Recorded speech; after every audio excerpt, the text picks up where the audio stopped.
Okay, so we're going to continue on with oscillations. And last class period, I ended up by showing the Tacoma Narrows Bridge, which was an example of where you had something that was driven at a frequency that was this natural frequency, the frequency that would oscillate. So the oscillations got bigger and bigger and bigger. And as I talked about energy, that if you push somebody to swing and you push at the same frequency they're swinging, the energy gets bigger and bigger. And so the amplitude of the oscillation gets bigger. Well, in real life, we don't have a system that has no dissipative forces. That is, no non-conservative forces. We always have some. Things like air resistance, so the swing slows down over time. And so we call those forces that are taking away energy, dissipative, we call them damping forces as well. So in the terms of an oscillator, we use the term damping. And so if I have something like, my grandson in the swing, and he's swinging back and forth, and I plot his angle as a function of time, I'll get something that looks like this aqua or turquoise line. It's oscillating back and forth, but the amplitude, remember the amplitude is the maximum displacement, is getting smaller over time. And that's because energy is being lost. We saw from our work last class period that the total energy, if you had a spring, it was 1/2 kx squared. And if you have a simple harmonic oscillator, even if you don't have a spring, you can put whatever the k is for your simple harmonic oscillator. So for instance, when we did the pendulum, we could calculate the effective spring constant for that pendulum and still put it in there. So you'd have the kinetic energy, or the total energy is proportional to the amplitude squared. And so the total energy is dropping as this amplitude drops. Now, for those of you in the calculus-based class, we'll work this out in class on Tuesday. This will be our last calculus exercise, where we'll take Newton's second law, where we say the net force acting on our oscillator is minus kx, because that's what we need to have for a simple harmonic oscillator, but then adding a damping force that's proportional to the speed. That's not the way friction works, right? Friction is just proportional to, the force of friction is mu times force normal, and then the work is that times the distance. So it just has to do with how much distance you travel. So this is a different force than friction.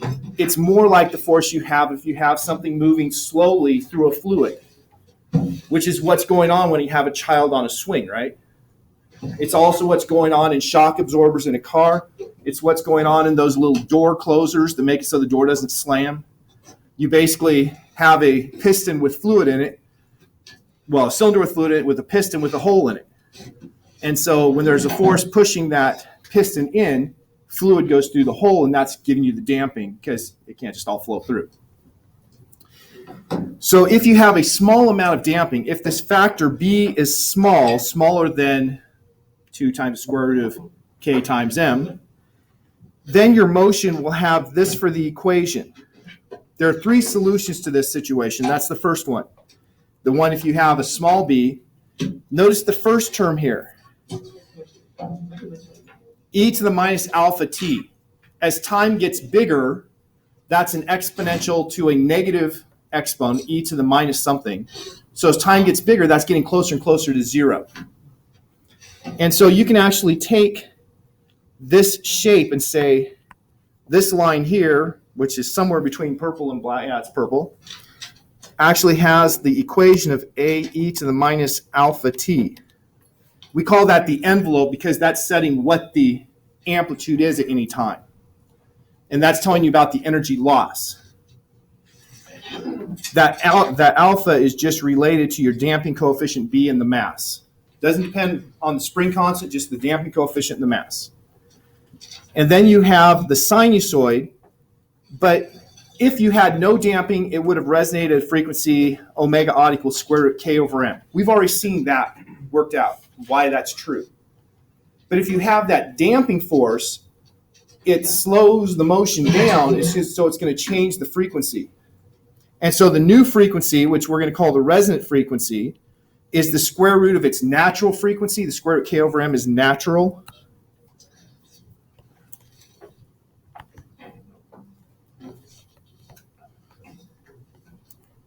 So it's the square root of the natural frequency squared minus that alpha squared.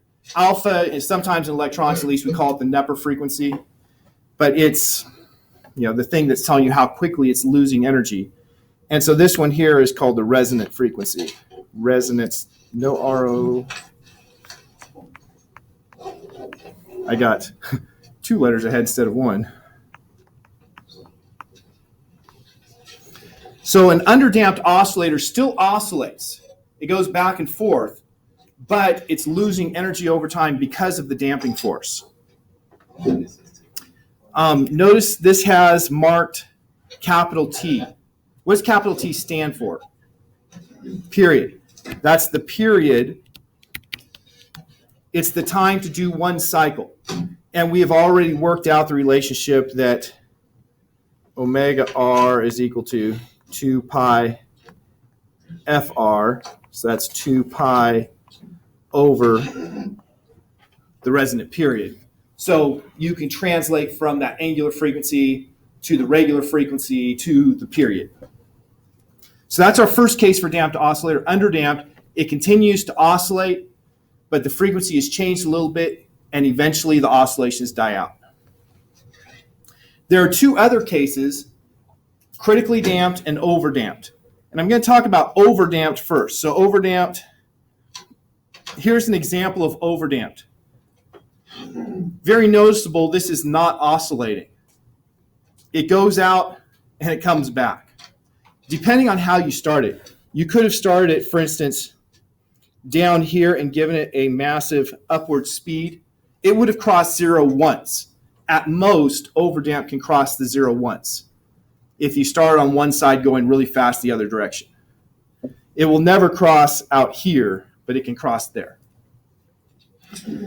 It's overdamped, which means you have basically too much damping force for it to oscillate. It slows it down, brings it to a stop, but then the force pulling it in, because the force that was slowing down is proportional to the speed.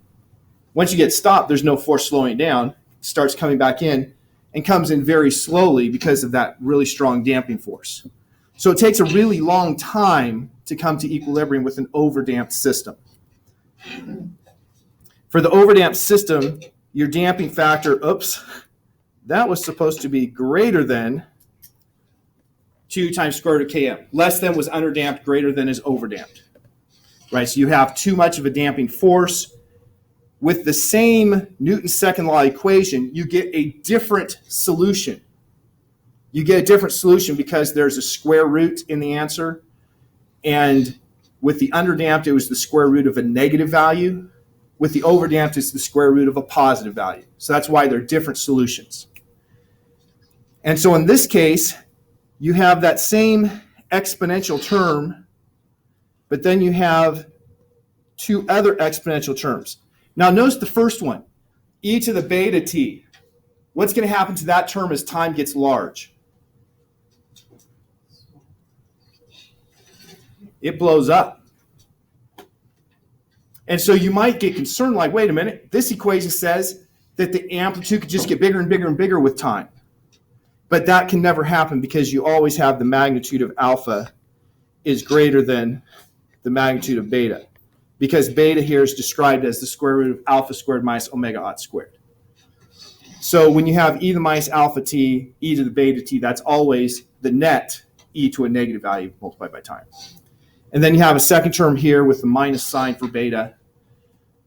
It's a stretched exponential is the name for it. But it's an exponential decay, so that's what you're seeing here is the exponential decay. The final one, critical damping, and good, this time I remembered to change the sign, so it now says equal sign. Critical damping is when your damping coefficient is exactly equal to the separator between overdamped and underdamped. And in that case, you have a square root of 0 in your solution. And when you have that square root of 0 in solution, all you differential equation students, that's what, 2 of you? No, there's more than 2 of you in diff EQ, right? You learn that you have actually a polynomial times that exponential decay. So the critical damped, with that polynomial, it just turns out that it will come to 0 quicker than the overdamped did. So the critical damped is going to be the fastest to zero. Now, if you go underdamped, it will cross zero much earlier, but it doesn't stay there. If you're lightly underdamped, it does a lot of oscillations. If you increase the damping so you're still underdamped but closer to critical, the number of oscillations gets smaller. And so for something like a door stopper, which of course we don't have them in this room, or a door, whatever you call it, door closer thing, those are made so they're very slightly underdamped. Slightly underdamped, so for our door stopper, the door will go like this and have little oscillations. The reason they do that is it's going to hit zero first. Of course, your door can't really oscillate back and forth once it hits zero. And it's going to be going reasonably slow when it gets to closed. If you went to critical damped, it would take a really long time to get to closed. And if you go over damped, of course, it'll take longer. So they go slightly under damped so it gets closed quicker. When we looked at the Tacoma Narrows Bridge, it was a driven damped harmonic oscillator. It was damped. Clearly, there's forces in that bridge that would remove energy from its oscillations. But it was driven because of the wind blowing on those vertical wires. And so if the driving frequency is close to the frequency it will resonate at, if it was undamped, then it would be the natural frequency. If it's damped, it'll be the resonant frequency. But if the driving frequency is close to that, then you'll get really big amplitudes. If the driving frequency is a fair distance away, you don't get much amplitude because you're pushing at the wrong rate. It's like my example with pushing Ashton in the swing. If I just sit there and push him random times, it's just going to jiggle around but not really oscillate. And so you had to have the right wind speed to get the right frequency to make the bridge fail. And of course, the goal wasn't to make it fail, but that was the condition that had to happen. So, these have lots of practical applications. Sometimes you want to drive something at its resonant frequency. Sometimes you want to stop it. So here's an example.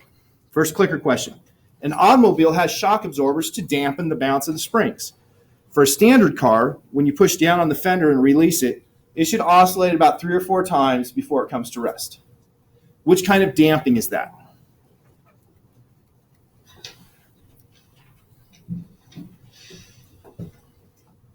Man, I totally got his clicker. It was in quick.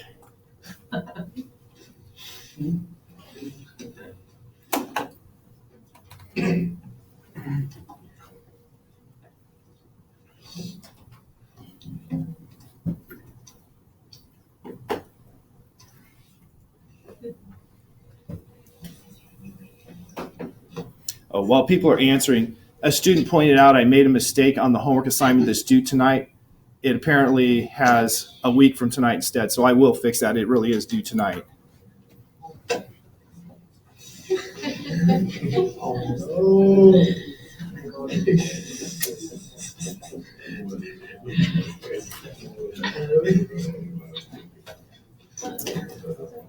Okay.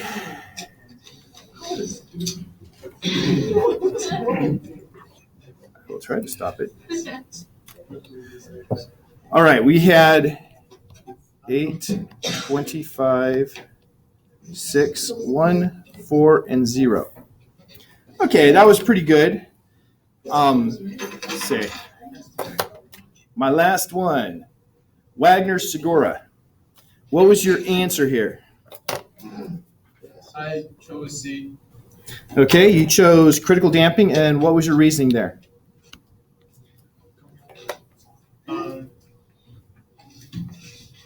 Honestly, I don't know. Okay.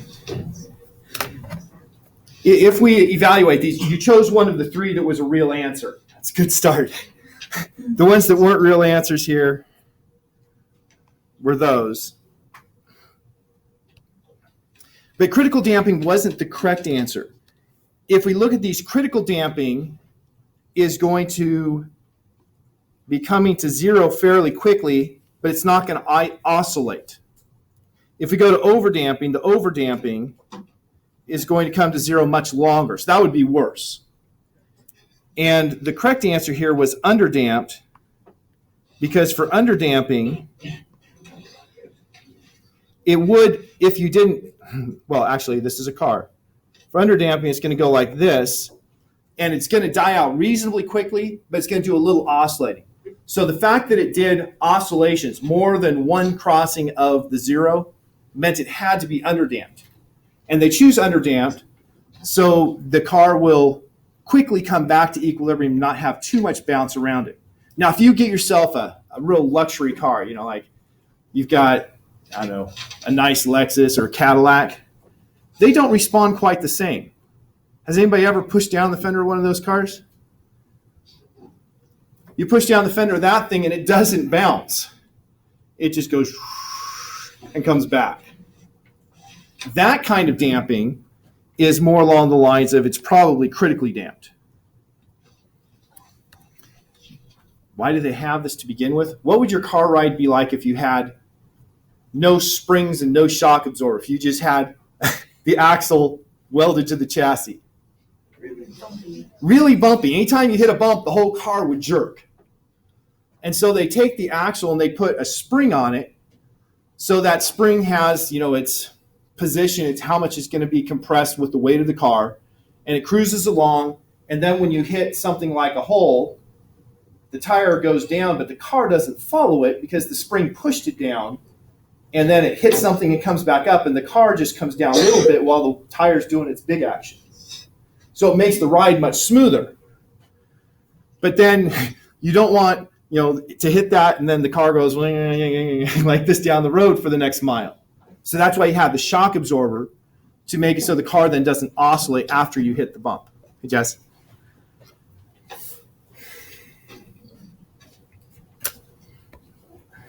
And now we move to talking about waves.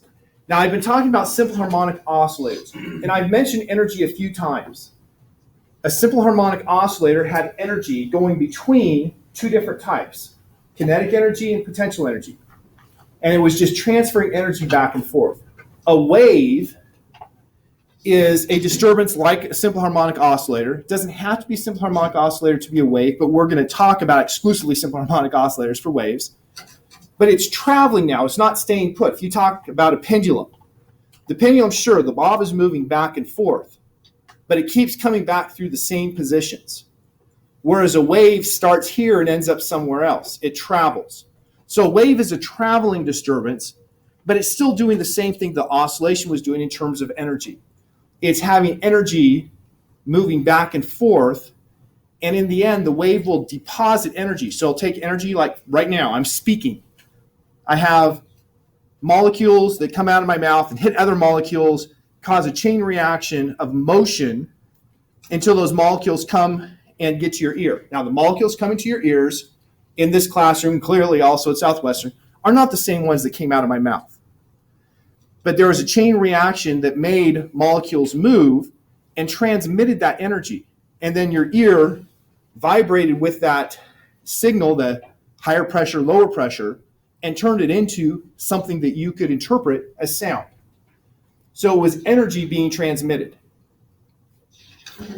I have a picture here of an ocean wave, mostly because I like the beach. In a few weeks, I'll only be home for 4 days for Christmas, but I'll get to see the beach at least. So looking at an ocean wave, another thing we have to talk about, we've already talked about amplitude. What was the definition of amplitude? Okay, it's the maximum displacement from equilibrium. Displacement is how far something has moved from the equilibrium position. Amplitude is the maximum. So in this picture, this right here is the amplitude. It's the maximum displacement. And down here, that's also the amplitude. The amplitude is just the magnitude of the maximum displacement. So that's negative amplitude down, positive amplitude up. Now, sometimes we'll talk about the peak to peak. That's just 2 times the amplitude because you went up the amplitude or down the amplitude. So we have the amplitude that we've already talked about. If we have a traveling wave, we have 2 more things to introduce. The first one's pretty obvious, the speed. We studied speed before, right? Speed is the rate at which it moves. So this crest of the wave is traveling with some speed, VW, speed of the wave. And so, speed is equal to the distance it travels. I put delta y over delta t. So I'm saying that this is the y direction, and the speed is how much y changes in time t. So that's a pretty simple relationship. We all know about speed. Well, the last one here is the wavelength.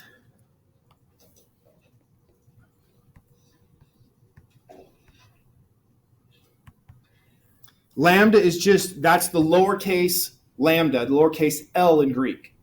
Why L? Because it's the length. What is that wavelength? It's the distance for the wave to repeat. So if you look at this picture of the ocean wave, you have a peak here and another peak here. So the wavelength is that distance it travels to repeat.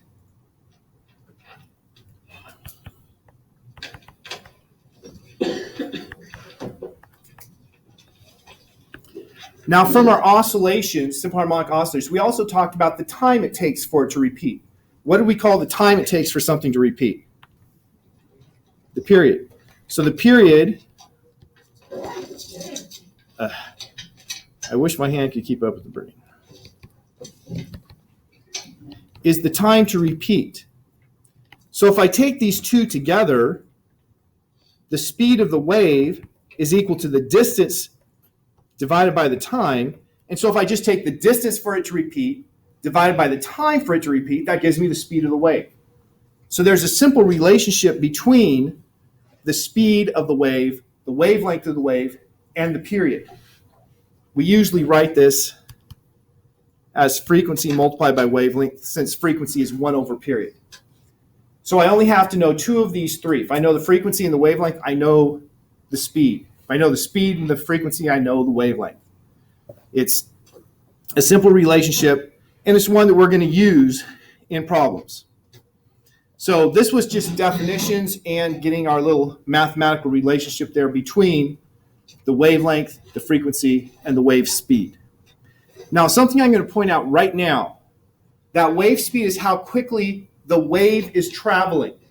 It's not how quickly the particles are traveling.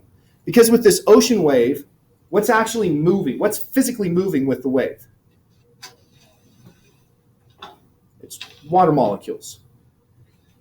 And those water molecules, I don't know, how many people like to go play in the ocean waves? Okay, good. We have a good number. It's one of the things I distinctly love.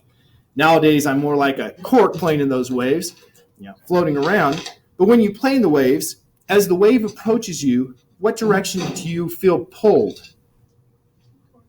Toward the wave. So if you have a wave that's coming toward you, so the wave is traveling like this, and you are sitting in the water, you get pulled that direction. And as the wave passes you, what happens to your elevation? You go up. And so you're going to go up at this point. What about after the wave passes? What direction do you go? Okay, you're going to come back down, and you're going to get pulled to following the wave. And so if you put those in a sequence, the actual motion of a water molecule near the surface of a water wave is going to be going like that.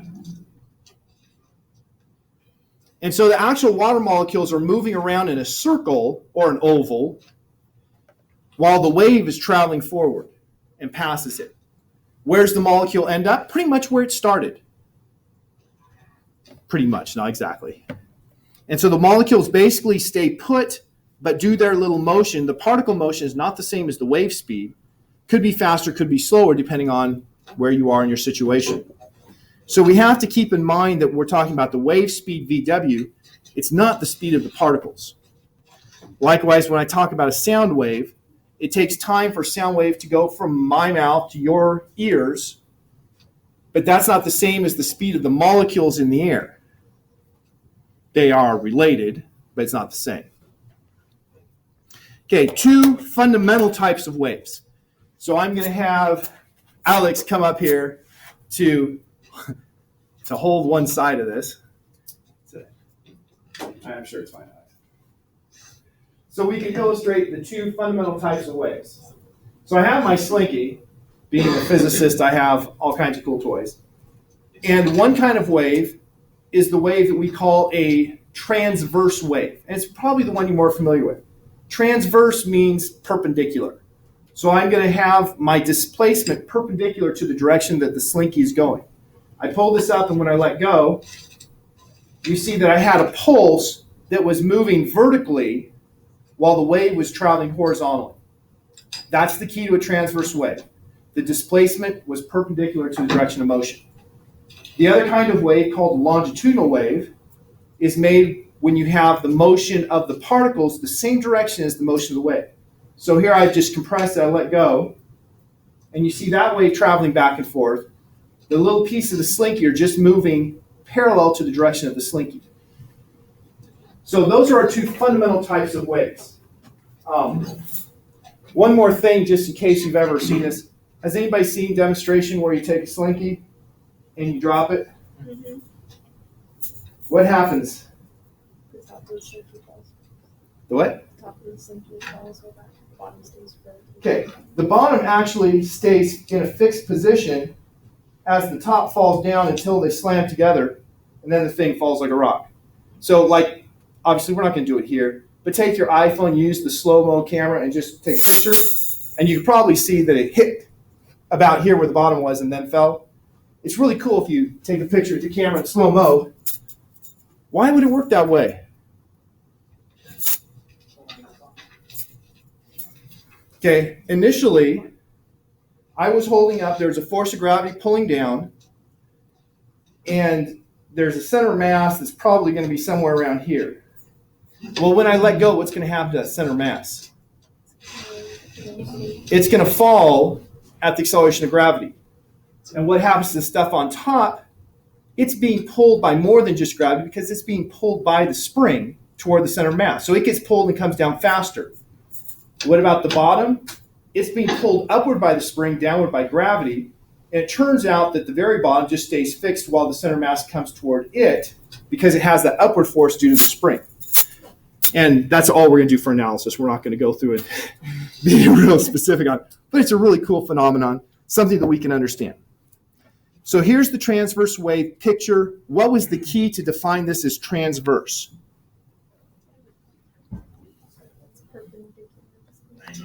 The displacement is perpendicular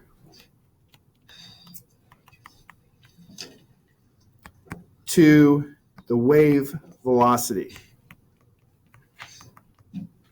So in this case, the displacement was vertical, the wave velocity was horizontal. Looking at the longitudinal wave has displacement parallel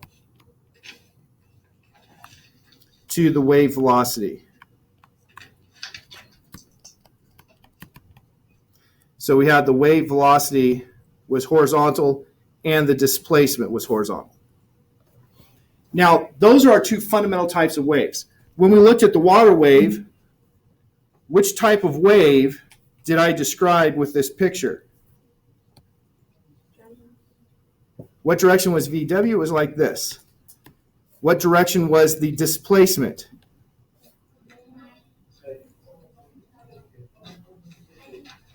You had some parts that were vertical and some parts that were horizontal. So water waves are a combination of a transverse and a longitudinal wave. So it's not just one or the other, it's a combination of the two. Seismic waves are likewise combinations of the two. You can have a purely longitudinal wave. We call that purely longitudinal wave a P wave, which stands for either pressure wave or primary wave. You can also have a purely transverse wave. We call that wave an S wave, which can stand for secondary or shear. But then you can have Rayleigh waves or Love waves, which are combinations, like this is a combination of the two. And so earthquake waves, they're actually pretty complicated. But because you have the two fundamental types, the S and the P, P for primary because it travels faster, S for secondary because it travels slower.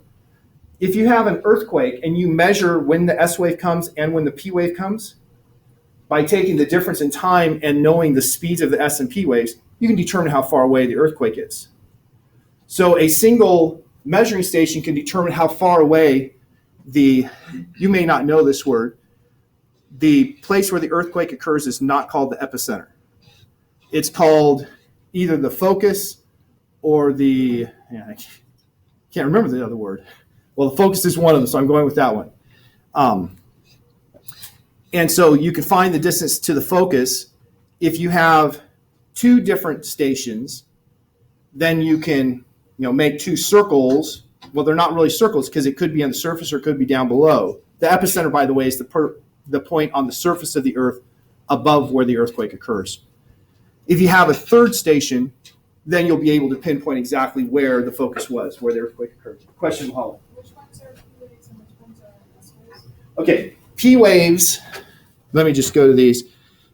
This here would be an example of a shear or secondary earthquake wave. So these are the S waves. So S waves are transverse. Shear, because a shear, remember when we talked about stress, the shear stress would be if I have the force is perpendicular to the normal to the surface. I know it's perpendicular to normal. Does that mean in the plane of the surface? Yes, it does.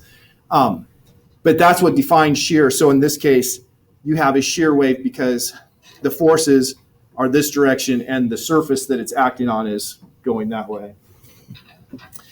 And then this here would be the primary or pressure wave. So the P wave. And so if the focus was on the center of the earth and you're standing over here, you would probably have, the P wave would make you go side to side and the S wave would make you go up and down. On the other hand, if it's directly below you, the P wave would make you go up and down and the S wave would make you go side to side. And if it's something other than those two, which is almost always the case, then you have a more complicated motion. Okay, examples. The Monday, I'll bring in my musical instruments, and I love doing the musical instrument stuff. But we have different kinds of waves here. So first start with the guitar. I'm sure there are people in here who play guitar. I'm not one of you. I'll bring in my physics stringed instrument, and it sounds so horrible, you'll say, yeah, don't play that. But when you pluck that guitar string, you have a guitar string that's like this. You pluck it, and so you make a force that's like this when you pluck it. And how is the wave going to travel then after you've plucked it? Is that a question or was that? If I pull the string up and I let go, what's the string going to do? It's going to go back down. And so what direction is the motion of the string? It's up and down. What direction is the wave going to travel? It's going to travel along the string, so it's going side to side. So is that transverse or longitudinal? Transverse, because the motion of the particles is perpendicular to the direction the wave travels. So we have a transverse wave on the string. But then it makes sound that we listen to. And sound waves are caused by air molecules just coming and having collisions with other air molecules. So for a sound wave, you have a bunch of air molecules. And then you have a pressure that pushes these air molecules. And so because of that pressure, the air molecules move, and you'll end up with the air molecules compressed together in a location. So we call that, of course, a compression. And then after they pass, we'll get rarefactions where the air molecules are actually stretched apart. And so you're having pulses of air, pressure. And so as I'm speaking, that's what's happening. Coming out of my mouth are pulses of air. And those pulses, each molecule is going along, hits another molecule, has a collision, and you have a wave of compressions that's going toward you, followed by rarefaction, then another compression, and so on. And so this picture says, if this gentleman holds up a piece of paper, the piece of paper is going to move because of the sound. I don't know about you guys, but I got an iPhone 7. Pretty excited about it. One thing annoys me, though. Anybody else have an iPhone 7? No, Android. I love that there's actually competition. If it was only iPhones, they would probably still be like the iPhone 2, right? You don't improve unless there's competition. So I love that people buy Android. Not quite as happy that Google has to pay millions of dollars to Microsoft for all of the free Android software they give away. But on my new iPhone 7, it uses the screen to move air. And so when I'm playing, something like a song or whatever, and I'm just listening to it without having headphones, and I put my finger on the screen's going like this, and I feel that, pushing up and down my finger. It really annoys me. Well, why does it do that?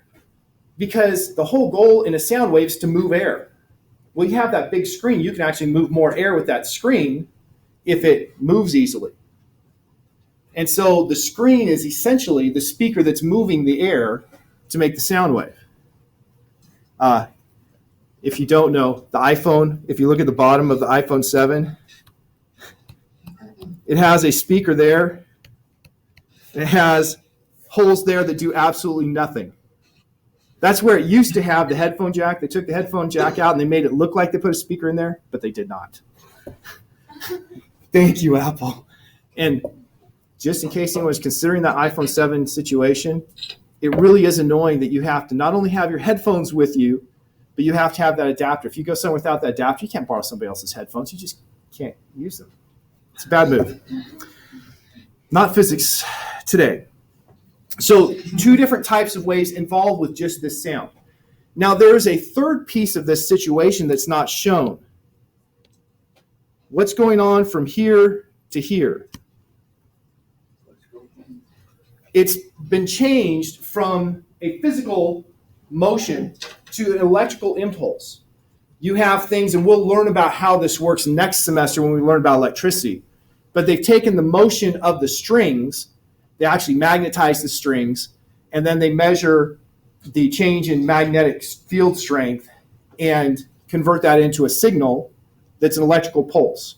And so then you have electrical pulse with, voltage or current oscillating, and then you come over here and you use that oscillating current to move a piece of paper to make it come back out of sound. So it's really cool physics. Here is another really cool thing about sound. Sound waves, and actually any wave at a reasonably low amplitude, if you have 2 waves that meet together, they simply add up. So here I have 2 waves. The first one has a nice long wavelength, right? The wavelength is the distance to repeat.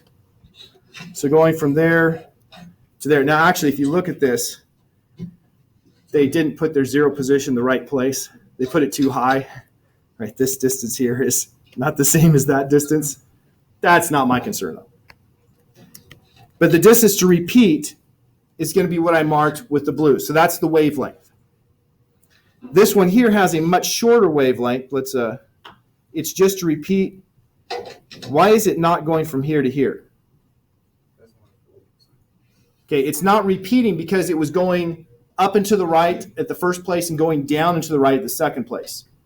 It needs to be exactly the same. So if it's crossing 0 going up and to the right, it needs to be crossing 0 and going up and to the right again. So this has a much shorter wavelength.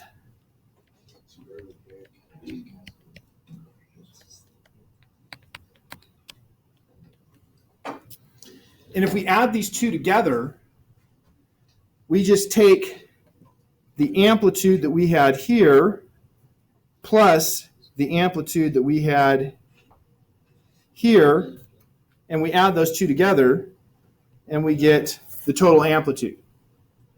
And so you go all the way along. Notice this one here is going to be reducing, 0, increasing, 0, reducing, and so on. And so what you have is, the original wave would have gone, okay, my artistry, is not ideal. But the original wave would have gone something like my purple, but then you have the fluctuations of the second wave just adding together. So we call that superposition or superposing. And now I learned as a child the word superimpose. And superimpose means exactly the same as superpose. So you don't need to get concerned about the difference in the words. They're just two equivalent words. And superposition is superposing two things together. So this is superposing two waves together. And next class period, we'll actually sample sound. So I'll go aw, and we'll look at what the sound waves look like when I go aw versus e versus oo, the different, formats, the different combinations of waves that are being produced with those sounds. But here is what we call constructive interference, when I superpose two waves that are identical. When they're identical, this is up, we add those together and we have twice the height. Here they were 0 and 0, so we got 0. And then here, it's twice the height, but down. So we call that constructive interference, as it says at the top. Constructive interference, because they're exactly the same, and at the same location and time, they were both at peak. What would happen if I shifted this lower wave? So if I shifted this wave over by 1/2 wavelength, so that it was at a minimum, so this position here corresponded to when it was a maximum there. What would happen if I added those together? Okay, they would add out to 0. And so we call that destructive interference. If I have two identical waves, but they're shifted by 1/2 a wavelength, so when one is at its maximum peak, the other one's at its minimum peak, then they're just going to add to 0. That's what we call destructive interference. Why destructive? It destroyed the wave, right? So when we have two waves meet, they can be constructive, they can be destructive, or they can be partially constructive, partially destructive. That is, one could be a little bit up, one could be a little bit down. You add them together and it might be just a little bit up because the one that was up was more than the one down. So that's somewhere between constructive and destructive. Now, if I have two waves traveling on the same thing, like a guitar string, with a guitar string, you pluck the guitar string. So I plucked it here, and it's going to make two waves travel. One wave is going to be a pulse going this way, and the other is going to be a pulse going that way. Right? Pulse is because I lifted it up and let go, just like when we were doing the slinky and I displaced it upward. Well, what's going to happen when that pulse gets to the end of the string?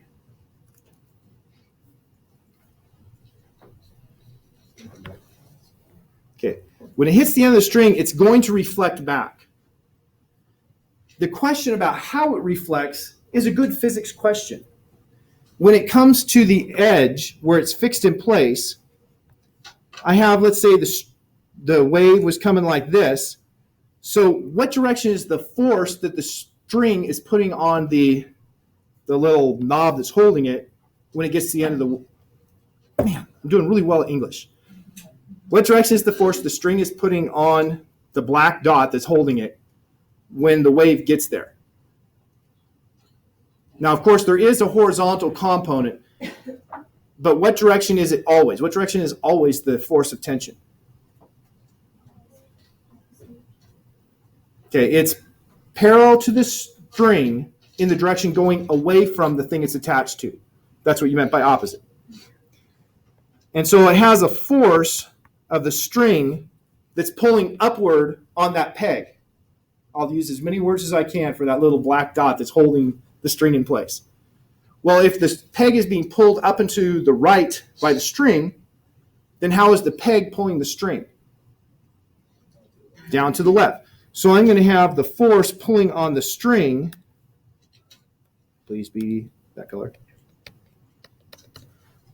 I'll just call it B. I don't have a better name. So the string is being pulled down. of course, if this string is being pulled down, then it's going to have an acceleration downward. And because of that downward acceleration, it turns out that the reflected wave is going to come back inverted.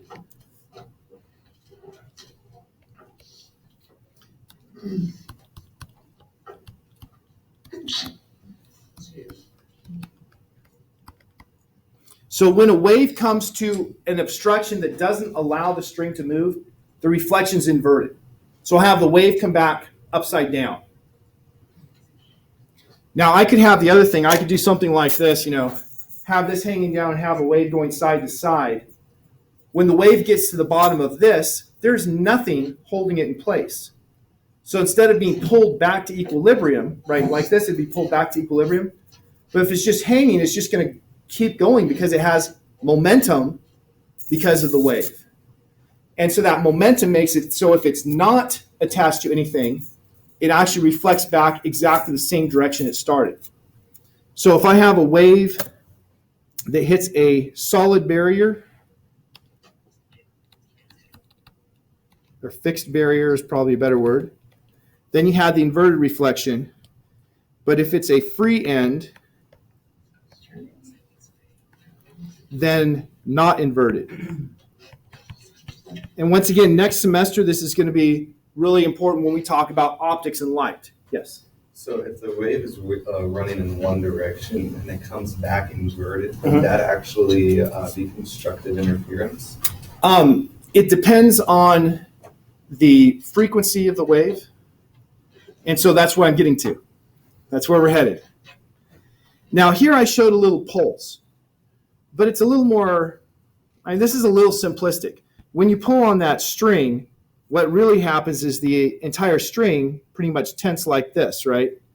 So it's not just a simple pulse. And you're going to have a wave that, that kind of looks like half of a sine wave. It's not because it's triangular, but it kind of looks like half sine wave. And of course, that's if I was pulling at the center of the string. You don't pluck a string at the center usually. It's down to the end. But it would have waves going both direction and then coming back inverted. And so if that was half of a sine wave, then you would end up with a situation where for constructive interference, it would be going like this. But it depends on the frequency, so we have to get to that. So here's our picture to illustrate what I just said. The resonant frequency is the frequency where you have the ends are some fixed relationship. In this case, if you have a guitar string, you have it tied so it can't move at either end of the string. And what we want to do is we want to set up a situation where I have a wave going one direction and a wave going another direction. And I'm going to have a constant zero at the ends. In terms of constructive or destructive interference, what are you having there at the ends? Well, what do you have if it's not moving? Destructive. So these positions here have destructive interference between waves going both directions. Because I pluck it, I had waves going that direction coming back. So I have waves going both directions giving me destructive interference at the edges.